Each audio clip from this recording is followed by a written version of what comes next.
रायगड सम्राट अल्पावधिक लोकप्रिय ठरलेले रायगड सम्राट रयतेच्या सेवेसाठी सदैव पुढे। रायगड सम्राट राजकीय, सामाजिक, शैक्षणिक, शेतीविषयक अचूक बातम्यांसाठी रायगड सम्राट न्यूजला सबस्क्राईब करा।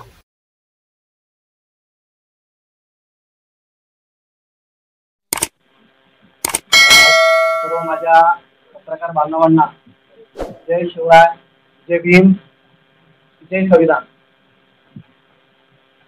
माझ्या सर्व पत्रकार बांधवांना या ठिकाणी वंचित बहुजन आघाडीच्या वतीने आज जी पत्रकार परिषद आयोजित केलेली होती, त्या पत्रकार परिषदेचा विषय असा आहे की गेल्या अनेक वर्षापासून सरदार बाळासाहेब आंबेडकर यांची पनवेल आणि या ठिकाणी जाहीर सभा घेण्याचं आमच्या ठिकाणी एक स्वप्न बघत होतो आणि त्या अनुषंगाने साहेबांकडे संपर्क केला असता पनवेल महानगर क्षेत्र आणि नवी मुंबई अशा प्रकारे साहेबांनी 6 मार्च 2024 रोजी आम्हाला जाहीर सभा घेण्याचा या ठिकाणी तारीख दिलेली आहे। त्या अनुषंगाने पनवेल महानगर क्षेत्र आणि नवी मुंबईच्या वतीने संयुक्त ही जाहीर सभा होणार आहे आणि त्याचं नेरूळ या ठिकाणी रामलीला मैदानावरती ही जाहीर सभा होईल। या ठिकाणी संपूर्ण राज्यातून, संपूर्ण मुंबईमधून आमच्या सर्व बांधवांना आम्ही आव्हान करत आहे की आपण लाखोच्या संख्येने रामलीला मैदान नेरूळ या ठिकाणी आपल्याला उपस्थित राहायचं आहे।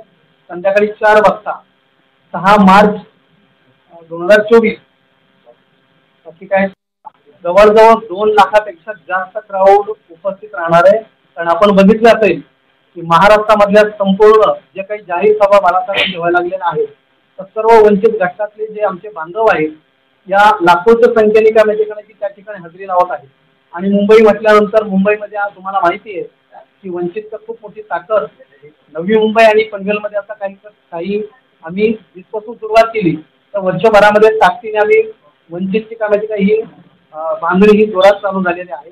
आणि म्हणून पनवेल नवी मुंबई क्षेत्रातील रायगड आणि ठाणे जिल्ह्यातील आमचे सर्व जे काही वंचित घटकातील आमचे सर्व बांधव आहेत, आमचे कार्यकर्ते आहेत, हे लाखोच्या संख्येने उपस्थित राहणार आहेत। बघा, या ज्या सभेचं टायटलच असं आहे की सत्ता परिवर्तन महासभा। सत्ता परिवर्तन म्हणजे येणाऱ्या काळामध्ये जी लोकसभेची जी तयारी चालू आहे त्या अनुषंगाने संपूर्ण देशामध्ये ज्या पद्धतीने बीजेपीची हुकुमशाही चालू आहे, त्या बीजेपीच्या हुकुमशाहीला मोडीत काढण्यासाठी वंचित बहुजन आघाडी रण मैदानामध्ये आमचे सरदार बाळासाहेब आंबेडकरांच्या नेतृत्वाखाली ही सभा मोठ्या लाखोच्या संख्येने होणार आहे। बघा, आमच्या वरिष्ठांनी, आमच्या पक्षश्रेष्ठींनी जे काही फॉर्म्युला दिलेला हा 12-12चा दिलेला आहे आणि 12-12च्या फॉर्म्युल्यावरती आमचे जे काही वरिष्ठ आहेत, सरदार आमचे बाळासाहेब आंबेडकर असतील, त्यानंतर आमच्या पक्ष महाराष्ट्राचे प्रदेशाध्यक्ष रेखाताई ठाकूर असतील, या सर्वांनी आपल्याला वेळोवेळी सांगितलेलंच आहे की फॉर्म्युला आमच्या सरकारला की 12-12चा फॉर्म्युला दिलेला आहे।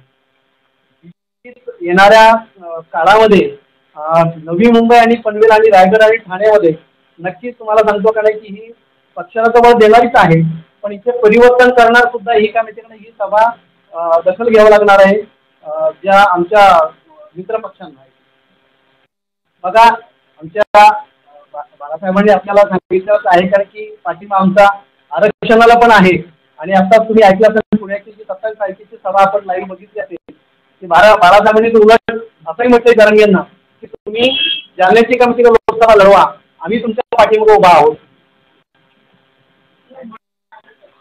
मी साहेबांकडे ज्यावेळेला संपर्क केला त्यावेळेला साहेबांनी पनवेलला सभा द्यायचं ठरवलं होतं, परंतु साहेबांचं असं म्हणणं होतं की नाही, दोन्ही महानगर क्षेत्र जवळ आहे आणि त्याचा मध्यभाग तुम्ही निवडा।